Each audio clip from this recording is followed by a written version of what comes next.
I am so excited. We were finally able to make this happen with my next guest.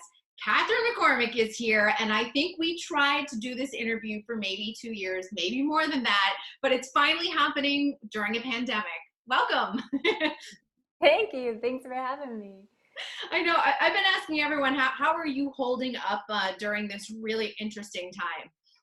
Yeah, I'm doing well. It's wild. It's been over a month of being home, and honestly, I'm someone that during this season of the year, I travel a lot.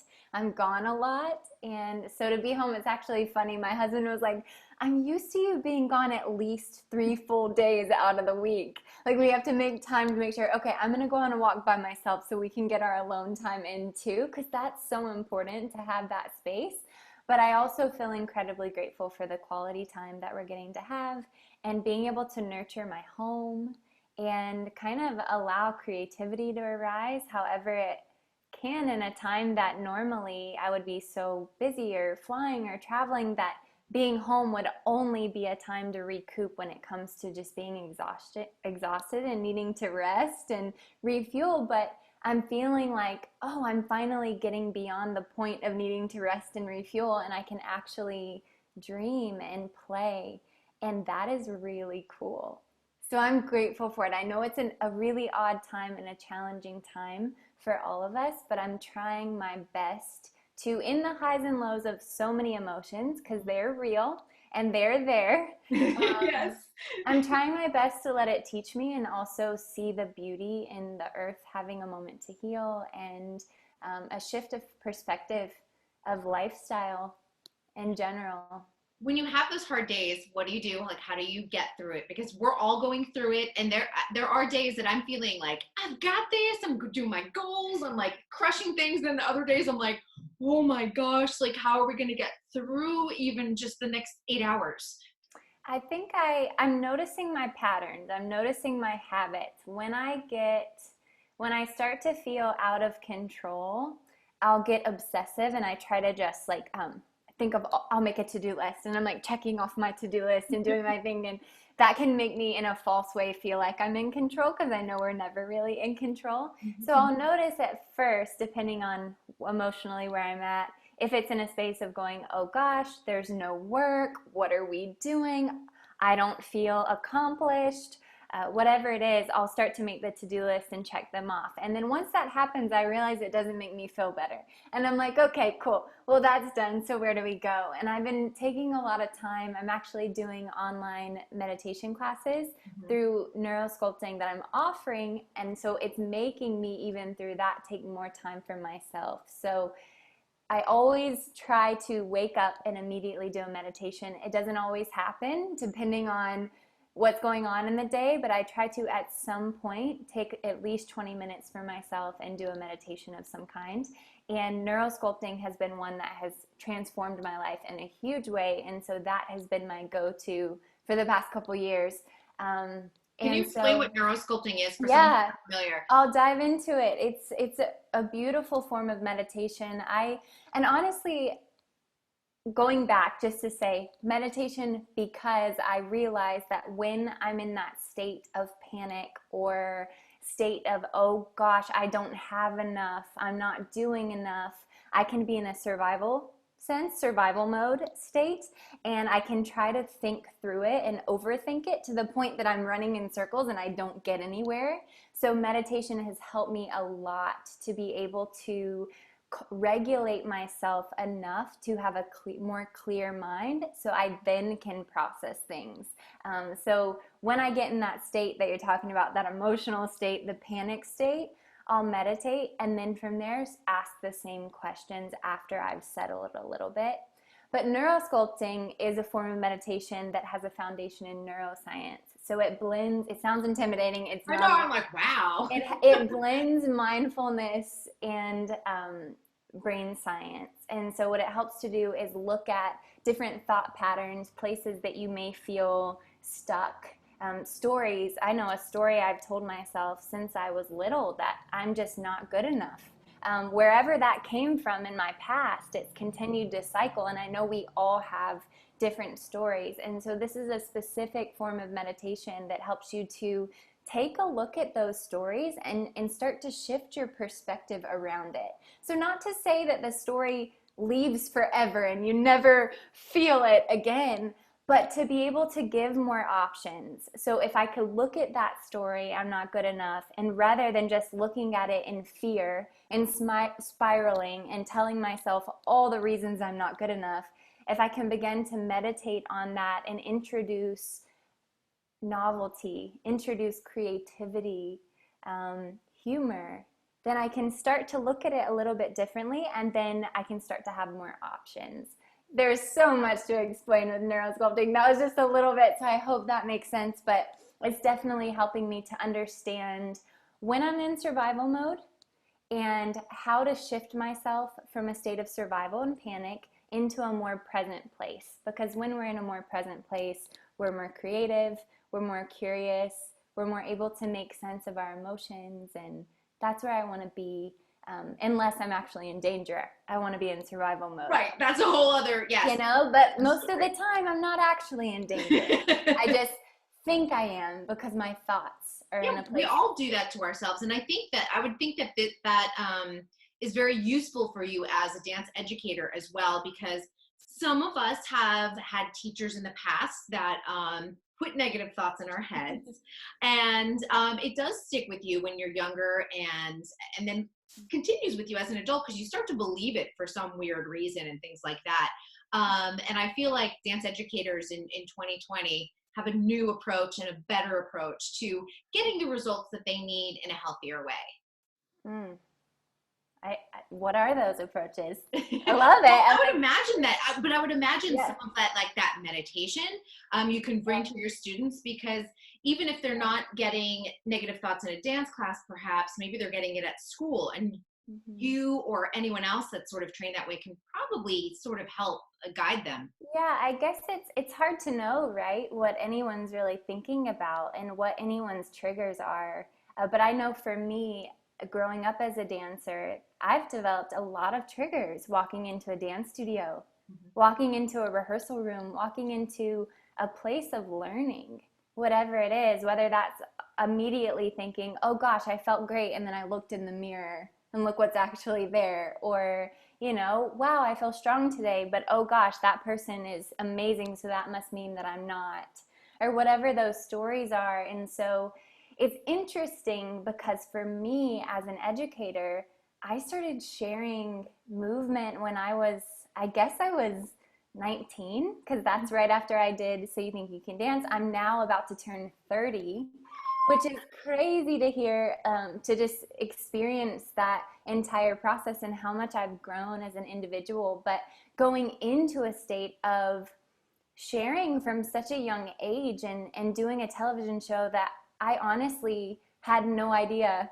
what I was doing, and I was in a state of survival for a lot of it. And there was a lot of beauty that has come from that, and I have developed a beautiful family.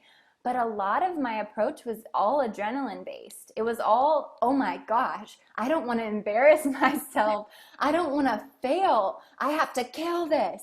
And it's interesting how over the past decade, I've started to desire more of a process, which I don't think adrenaline always allows. The adrenaline says, okay, don't fail. You have to give it your best. Go, go, go, go, go. And that's amazing in some ways, but I got to the point where I was like, I am so tired.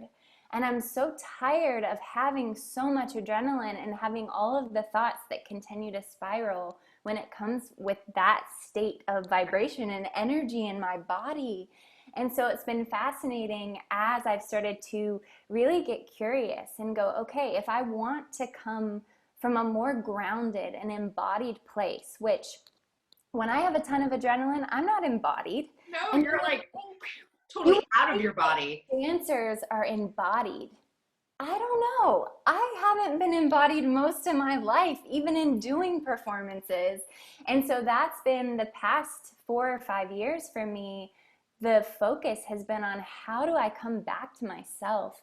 How do I get to know my body? How do I ground? How do I start to love this thing that I live in and call it home, that has offered me so much? And I realized that most of my teaching, my giving has all been through adrenaline with an intention of love and connection, but a lot of adrenaline. So with that said, I think my approach to teaching has shifted so much over the past decade of going from a state of, oh, I want to give them something that's going to be really awesome and help them to connect, but I want people to approve of it, to now going, oh, if most of us are living in a state of survival or stress, how can I be a place where students can realize that they're safe enough to discover and to ask questions and to play and to not have it all together?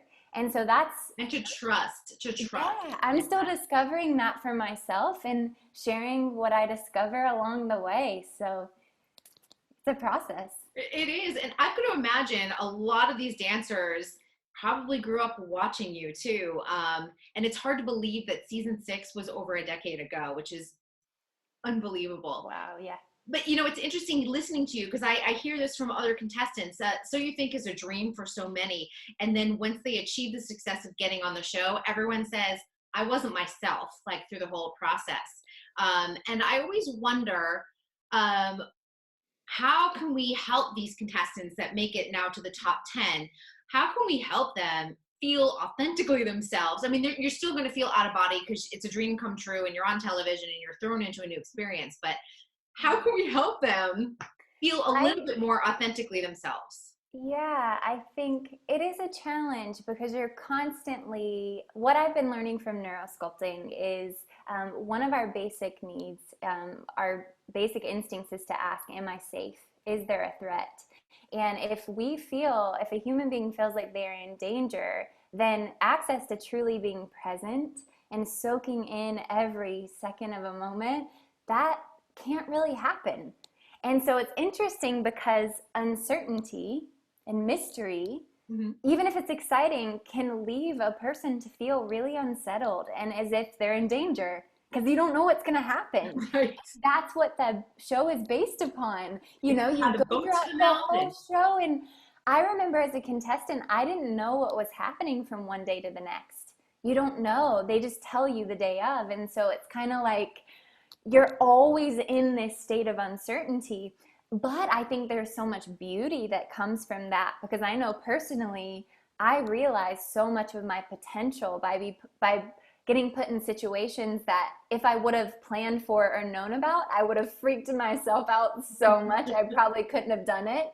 But to have been a little surprised, I revealed so much to myself. So there's beauty in it. But when it comes down to the actual process, it's kind of set up for adrenaline. It is reality TV. It is. It's a television show. They need that. So I think with what I'm learning with neurosculpting, which I wish I would have known when I was a contestant as a teenager, is, okay, if my deepest need, survival need, is to know that I'm safe, how can I find small glimpses of safety in every moment that I'm in? I may not know what's going to happen next. I may feel like I don't know if I'm going to get this turn or remember this combination. There's going to be some uncertainty. But what I do know is that if I remind myself how my basic needs are met, I remind myself that I have food and water if I need it. I remind myself that I'm breathing. Maybe I even focus on my breath. The breath, like how we focus on it, can actually change what state of mind we're in. So focusing on a long exhale can help to really calm and relax the body. Focusing on sensation and what my hands feel like right now. What does it feel like to actually partner with someone and feel their skin or their clothing against mine? What does it feel like to send off energy towards someone? Like if I can imagine standing in front of someone and actually imagine if my heart was blue, I'm sending that blue to that person when I'm looking at them, then that, say there's a camera right here taking in a close-up of our faces and it's supposed to be a love story, but we don't know each other and this is awkward and weird and everyone's watching. So instead of being like, if I can imagine some creative ideas or get in tune with what is true in the moment, it can help me to become as present as possible. Probably not completely, because there are some things that I'm a little set up, you know? Right. But those things nowadays are tending to help me a lot when it comes to managing my own energy and my own focus. Rather than being so focused of what's going on all around me, can I try to really regulate myself in my snow globe, my bubble? You know, it always makes me think, because I always hear this from the adult contestants, but the season 13 with all the kids, they don't have that same fear that we have as we get older. And it was interesting because, you know, people are like, I'm not sure I love that season or not. I'm like, but all those kids are still working. All of those kids killed it every week on a live show. And it's Yeah. really kind of amazing what they were capable of doing in a show that had been set up for people 18 to 30. Yeah, definitely. I learned a lot from them. It was wild. I remember, I won't say who it was, but I remember we were learning this Bollywood routine, and it was so fast. And I was just thinking, we had just learned a routine before that. I think it was a Brian Friedman routine that was incredibly fast, jazz routine. And then we went into this Bollywood routine, and my brain was fried. I'm like, I'm not going to be able to remember this. I need to record it and go home and practice, because I honestly do not have it. Like, And that's what Nicole's killing you guys. yeah. And so I'm working so hard, like trying to focus so hard to get this, and I'm going over it and over it.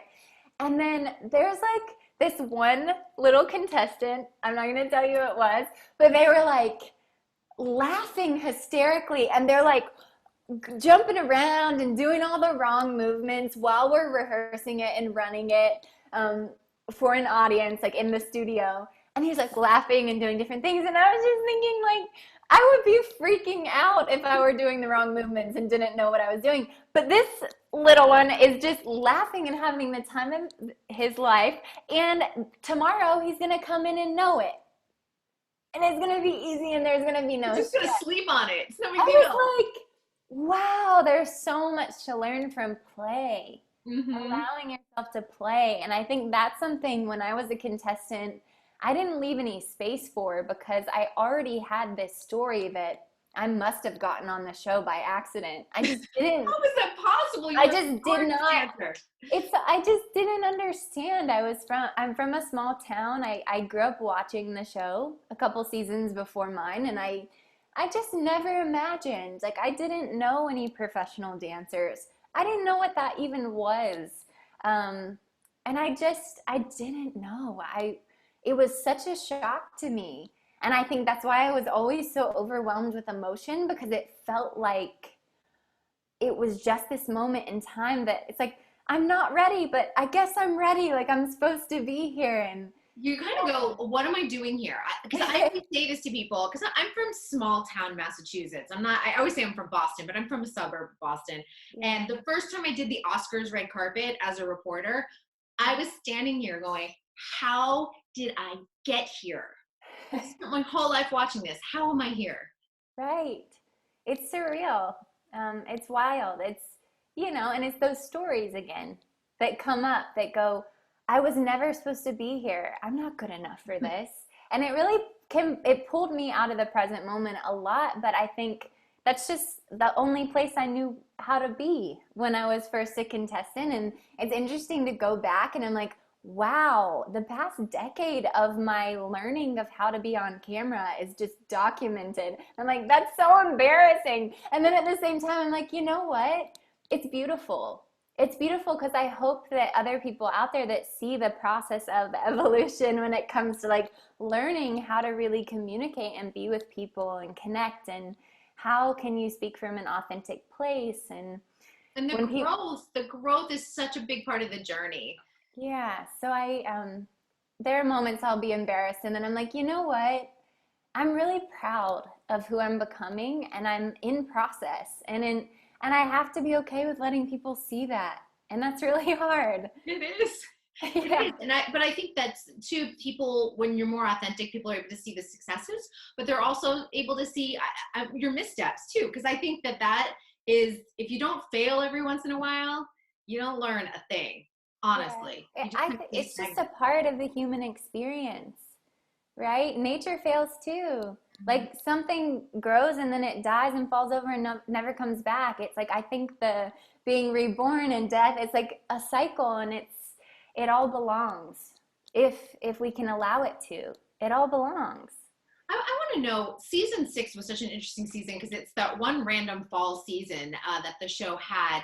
And I remember interviewing Eleanor Scott, and I was like, how did you guys feel when you didn't have a tour? Everyone else got a tour.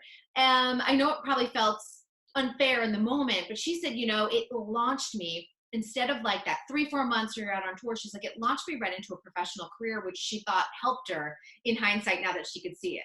Yeah. It's interesting. I don't actually have like any visceral memories of thinking about whether I was worried about going on tour or not. They're not in there. I don't know what I was thinking. But I remember that ending and feeling a lot of pressure to get a job right away and going, oh gosh, I remember I went to a specific audition a couple weeks after finishing the show, and I was like, all right, like I'm expected to book this. That's what I was thinking for myself. Oh my gosh. And I went into the audition and I was not doing a very good job. I wasn't. You're probably tired. It wasn't my style. Not my style. I think movement is movement, but I didn't feel comfortable. I was like in heels. I was uncomfortable. I was like, what am I doing? But I felt like I was supposed to audition for this thing. And it was interesting because the choreographer was watching me very clearly. And then the choreographer said, Kathryn, would you mind going again? I could tell the choreographer was like, because I messed up, and they were like, wait, but we just saw you on, so you think you need to go again? And I ended up getting cut, and I was so embarrassed. And I was like, you know what? It's interesting. There's so much expectation of, oh, I was on this show, so I'm supposed. Now there's this reputation that I have to live up to. Label. Is there room for me to be in between? And I think that's been the story of my learning. Like, where is the process, and can I allow myself to have process? So that was really fascinating how that happened. And my journey after season 6, I don't think I booked one job. And that was months and months until being an all-star. And so my journey didn't go from contestant to working. It went from contestant, and then I think because I was the last girl, I got asked to dance on the Oscars. So that was beautiful. Did that. And then I just started training hard. I found a ballet instructor that I started doing private sessions with on a weekly basis, multiple times a week. I was taking class, I was studying, and I ended up, just training. And that was where I spent my months. And next thing you know, I was in a room with around a round table with Twitch and Allison and different people that I didn't know at that point. Mm-hmm. And Comfort, and I was being asked to be an all-star. And again, I was like, are you sure? But it was fascinating because I had spent all of those months training, and I was really prepared now to do that job. And I'm so grateful for that. But in hindsight, I see that, but I didn't know it then. I was just thinking, oh gosh, everybody's working and I'm not. But I needed that time to grow and evolve. And Gabby Diaz has done something similar, like taking a step back to then take a couple steps forward. And I think a lot of contestants stop training after the show. And, sometimes they're working, but training always has to be a part of the process. It may be hard if you're on a world tour or something like that, but you have to find those moments to keep being a student, because otherwise that technique does escape you if you're just like, I don't need to go to class. Because I think something I've started to ask myself the past few years is, what am I actually curious about? I think I've always been a student. I will always be a student. I take class all the time. But a lot of my drive for taking class, when I first moved out, I would take 4 to 5 classes every single day. And that was like I never took a day off. And even as I started working and traveling, it was like I was in point class in 10 a.m. on Monday. Like I was always, even after a dance makers weekend and everything. And I got to the point I just ran myself into the ground. And so I think training is incredibly important, but I think your why behind it is more important. Mm-hmm. Like, why are you training, or like, why are you taking certain classes, or why are you not taking certain classes? And I got to a point where I really tried to, I don't take as much class as I used to because I was running myself into the ground, but I've started to be more smart when it comes to the teachers that I know I can trust to hold space for me, and that I'm learning in a way that I'm being able to build myself as an artist and an educator. Whereas I used to just take whatever, because if I'm taking class, that means I'm going to be in shape, Right. rather than what do I want to learn? Who are those teachers that motivate you? I have a lot, and it's interesting because they're all in different fields. It's not necessarily always dance teachers. Right. So Lisa Wimberger, who is the founder of this neurosculpting meditation and neurosculpting institute, she has become one of my greatest teachers. She has taught me so much when it comes to understanding stress responses in the body, understanding how to hold space for people, understanding triggers, understanding really how to nurture and rewire these patterns in order to live a more whole life when it comes to my mindset. I am currently studying with a teacher, Tiffany Russo. She's my yoga instructor that I also am studying under her to get certified as a yoga instructor. And she works with Smart Flow Yoga, which is Annie Carpenter's development of her process. And Annie Carpenter used to be a Martha Graham dancer, taught for Martha Graham, and now has shifted into doing more yoga. And she is incredible. And so I admire her so much and started training with her student, Tiffany. And she has taught me so much about anatomy of the body and how to walk into a space and deeply, deeply care for everybody in that space.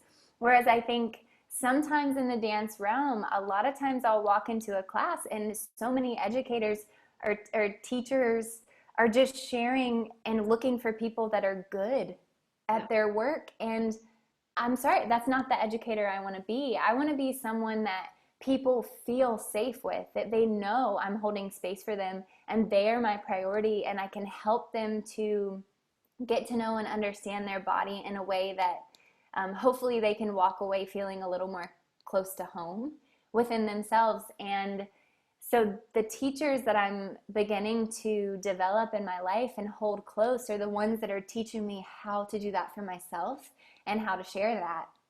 I also have teachers that I have Stefan Wenta. I've been taking his ballet class for many years now. He's 90 years old, and he's I love incredible. That. So I take his ballet classes during the week. It's sad we haven't been able to take recently. Him and Nicole Harlan at the Edge, I really love. She just allows people to really have their own space when they need it. And are you still in touch with Stacey? I know Stacey Tookey's on the East Coast. Yeah, Stacey. So Stacey, she will always be one of my greatest teachers and mentors and friends. I obviously can't learn from her on a daily basis anymore. She doesn't live in LA anymore. She's in New Jersey, New York area. But even her, she's currently been doing Camp Protégé, but she shifted it to a virtual event, Protégé at Home, while we're all in quarantine. And I just learned so much from her heart and her desire to share so much with the younger generation and offer them access to discovery in every way, when it's discovery to anatomy, artistry, creativity, movement. And she's doing that in the best way she knows how, and kind of bringing her team together to share. And so I feel so honored to be a part of that. And I learned so much. Everyone who's on that faculty teaches me so much, and I'm constantly looking up to them and going, okay, how can I go deeper? How can I be better, in a sense of being more intentional? And they inspire me so much. So I think my teachers are everywhere. Yes, and I love that in different fields and everything. But I will say that Stacey's energy is missed on So You Think. We haven't seen her in a couple seasons. Yes. So Yes. Miss her. Definitely. Yes. Well, I want to thank you so much for joining us today. I'm so glad we were able to catch up. And I know we planned this. We tried to plan this a couple times, and I was like, it's your quarantine to make it happen. It's fine. It's perfect. I actually like it. It's cozy. I know, because it's like concentrated. Right home. Easy. I know you're like any day. I was like any day. Let's just figure out a time and make it all happen. Perfect. I love it. Well, I hope we can see each other when this is all over. It's been a while since I've seen you. I feel like maybe I Danced for a Cure a few years ago was the last time I saw you. Maybe. Yeah, maybe it's been a little bit, huh? It's been a minute or two. That was like 2016 or 17, I believe. Long. So I did see you during the summer season, 2016 for sure. Yep. So the last season I did of So You Think was with the Next Generation. Tate, who's killing it in her 5 million, 10 million followers, singing her heart out. She's amazing. She's doing wonderful. Yeah. So cool. She's way taller than me. Yeah, she's wonderful. I think she was taller than me, or almost as tall as me during that summer. So yeah, she was like this tall, and then all of a sudden I'm like, hi. The only person who isn't taller than me right now is JT, and he's about to be taller than me. He will. He's gonna have a growth spurt one day. Yep, it's coming though. I can see it. I just talked to him last week, so it's coming. It's cool. Yeah, all those kids are doing great, and I'm so happy you are doing well. Thank you so much. Thank you. I love chatting with you. I'm glad chatting with you too, and I hope to see you live and give you a hug. I'll see you next time. For now, virtual one. Bye. Bye.